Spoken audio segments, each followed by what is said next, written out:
एक होता है हराना, एक होता है बेइज्जत करके हराना, और एक होता है धागा खोल देना। ऐसा धागा खोल देना कि अंजर पंजर बिखर जाए और दोबारा टीम जो है वो उठ ना पाए। दिल्ली कैपिटल जो इस सीजन की शुरुआत में एक शानदार टीम थी, उसको मुंबई में रनआउट वाले कांड के बाद हार का सामना करना पड़ा, लेकिन अब जो गुजरात ने किया है उसने उसका धागा खोल दिया है और बड़ी मुश्किल है कि दिल्ली अब आगे बढ़ पाएगी। अब दिल्ली बहुत दूर है प्लेऑफ से, वो प्लेऑफ जहां पर ऑलरेडी 3 टीम जा चुकी है। गुजरात टाइटंस ने इस सीजन की सबसे धमाकेदार जीत दर्ज की और यह बताया है कि अकेले चने में भाड़ फोड़ सकते हैं अगर उनका नाम साई सुदर्शन और शुभमन गिल है। भाई साहब, 2 लड़के तबाही मचा दिए यार, तबाही जिसको कहते हैं। आप सोचो, आप 200 रन बनाए हो और 200 रन को 170 प्लस का स्ट्राइक रेट मेंटेन करके और वो आपको ठोक के हरा जाए। साई सुदर्शन, शुभमन गिल अलग लेवल की कंसिस्टेंसी है। समझ नहीं आता तारीफ किसकी ज्यादा करूं।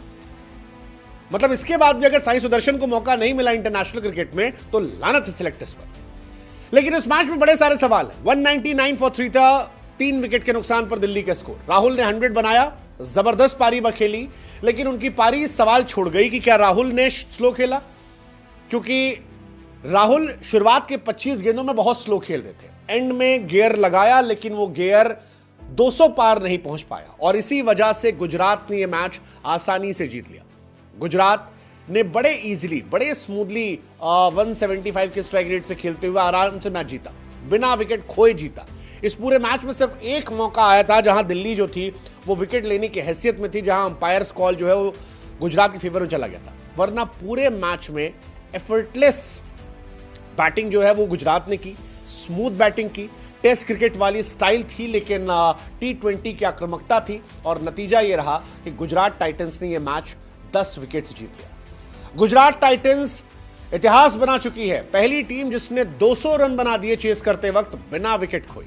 शुभमन गिल, साई सुदर्शन, जो शायद पहली नजर में T20 के प्लेयर नजर नहीं आते हैं, उन्होंने T20 क्रिकेट की one of the finest inning खेली। ऐसी पारी जिस पर आलोचक भी खड़े होकर तालियां बजाने लगे और यह जवाब दिया सबको कि T20 में उछल कूद करना, आड़े टेढ़े तिरछे शॉट मारना ही क्रिकेट नहीं है। T20 में नजाकत से, खूबसूरती से भी मैच जीते जा सकते हैं। कमाल का मैच, कमाल की पारी और गुजरात टाइटंस ने आज मैच, दिल, गुर्दा सब जीत लिया, सब जीत लिया।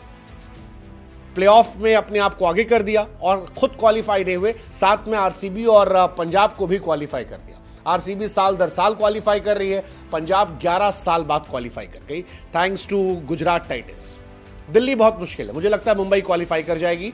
दिल्ली के लिए राहें मुश्किल है, बहुत ज्यादा मुश्किल है, मुझे ऐसा लगता है। बाकी क्रिकेट में कुछ भी हो सकता है।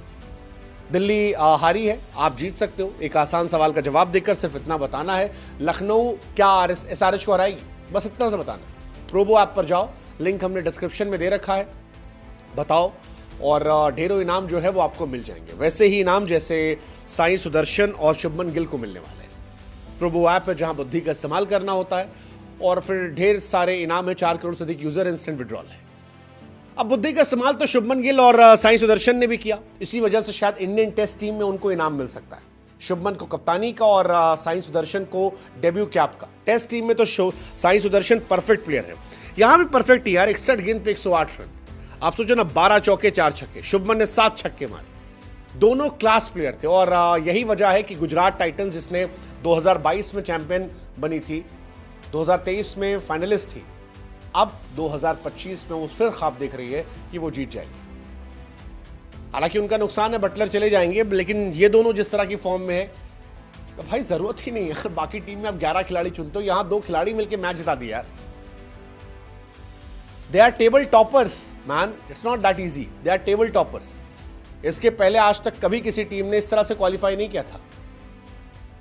एक मैच में 3 टीम क्वालिफाई करवा दी इन्होंने, ये अपने आप में कमाल है। गुजरात, आरसीबी, पंजाब तीनों क्वालिफाई कर चुके हैं। अब मेरे हिसाब से एमआई डीसी में कोई एक है, मेरी इनमें फेवरेट टीम एमआई है। आरसीबी वाले नहीं चाहते होंगे एमआई आए, क्योंकि अगर एमआई आएगी तो आरसीबी थोड़ा आगे पीछे सोचेगी। हालांकि तीनों टीम सोचेंगे क्योंकि एमआई का डोमिनेंस अलग रहता है। एमआई एक्सपीरियंस टीम है, अगर वो आगे जाते हैं तो वो कहानी पलट सकते हैं। दे हैव दैट एबिलिटी और वो बीते कुछ समय से अलग लेवल की फॉर्म, अलग लेवल की फॉर्म, वो कुछ भी कर सकते हैं। बट ये दोनों भी कुछ कर सकते हैं। अगर ये दोनों रहे, ये भी कुछ कर सकते हैं। मुझे लगता है यार ये बहुत अलग लेवल के प्लेयर है और इंडियन क्रिकेट बहुत सेफ है, बहुत सेफ है। अगर आपके पास ऐसे खिलाड़ी हैं, इनको हर फॉर्मेट में आप डाल सकते हो। मतलब T20 में तो चलो फिर भी कंपटीशन है, वनडे टेस्ट में तो ये दोनों खिलाड़ी आंख मूंद के डाल दो। 205 रन की पार्टनरशिप यार, ये हाईएस्ट है। इससे पहले 2017 में 184 की पार्टनरशिप हुई थी गंभीर और क्रिस्टलन की। 200 आज तक कोई गया ही नहीं। शेन वॉटसन और फाफ की पार्टनरशिप थी CSK के लिए 2020 में। ये सब पार्टनरशिप थी, लेकिन ये पार्टनरशिप अलग लेवल पे। मतलब आपको जानकर हैरानी होगी कि साई सुदर्शन और शुभमन गिल, इन दोनों ने साथ मिलके 772 रन बना दिए। IPL की हिस्ट्री में कभी भी दो खिलाड़ियों ने मिलकर इतने रन नहीं बनाए थे जितने इन दोनों ने बना लिए। शिखर धवन, पृथ्वी शॉ 744 रन साथ था, ये इनका रिकॉर्ड तोड़ा है। मयंक और KL राहुल पंजाब में 671 बनाए थे, वो भी रिकॉर्ड टूट गया है। बट ये अलग लेवल की पार्टनरशिप है यार। 750 प्लस पार्टनरशिप, 300 प्लस पार्टनरशिप, एक 200 प्लस पार्टनरशिप 12 मैचेस में। I mean this is called peak consistency. और ये दोनों बहुत अंडररेटेड, दोनों बहुत अंडररेटेड है। मैं फिर कह रहा हूं, शुभमन गिल मैंने खुद बहुत क्रिटिसाइज किया है T20 के हिसाब से, बट शुभमन गिल और साई सुदर्शन बहुत अंडररेटेड प्लेयर लग रहे हैं। वो फैंसी शॉट्स नहीं मारते, वो फ्लेक्स नहीं करते, उनके बारे में T20 में इतने आर्टिकल नहीं लिखे आते। KKR ने शुभमन गिल को छोड़ दिया था ये सोचकर कि वो स्लो खेलते, जबकि उनका प्रोडक्ट था ये। उसके बावजूद शुभमन की कंसिस्टेंसी टॉप नॉच है and Sai Sudarshan same top. वो जैसा राइट हैंड से खेलता है वैसा वो लेफ्ट हैंड से खेलता है। और मैं इमेजिन कर रहा हूं अगर ये दोनों इंडिया के लिए ऐसा खेलेंगे, उफ, इंडियन क्रिकेट का भविष्य जो है ना वो अलग लेवल पर जाएगा। बार बार कहता हूं, आपका बल्ला चले, आपको PR की जरूरत नहीं है। बल्ला चलेगा, दुनिया PR करेगी। एंड आई एम होपिंग कि ये दोनों एक साथ इंडियन टीम में खेलते हुए नजर आए। इंग्लैंड सीरीज में इन दोनों को देखिए। इस मैच में राहुल की पारी की भी चर्चा होगी। राहुल क्या थोड़ा तेज खेल सकते थे? क्या ये स्कोर 225 होता तो कहानी अलग होती? हालांकि ये राहुल को अगर आप दोष देंगे तो सवाल ये भी होगा कि बाकी तो कोई चला ही नहीं। डुप्लेसी चले नहीं, अभिषेक पोरेल चले थे, जल्दी आउट हो गए, अक्सर चले स्टप्स। राहुल के स्ट्राइक रेट अगर आप देखोगे तो बाकी सबसे ज्यादा तेज है, 172 का स्ट्राइक रेट है। बट क्वेश्चन वही, कितनी गेंदें खेलने के बाद 172 क्या काफी था? यह सवाल उठेगा। राहुल ने 5 शतक लगाए हैं, जिनमें 3 शतक 60 गेंद के ऊपर है। और अब T20 क्रिकेट जो है उसमें 35 गेंद, 40 गेंद, 45 गेंद, 50 गेंद तक शतक आ रहे हैं। ऐसे में सवाल उठेगा कि क्या यह पारी T20 फॉर्मेट की थी? क्या ये शतक लगाकर भी राहुल नुकसान कर गए?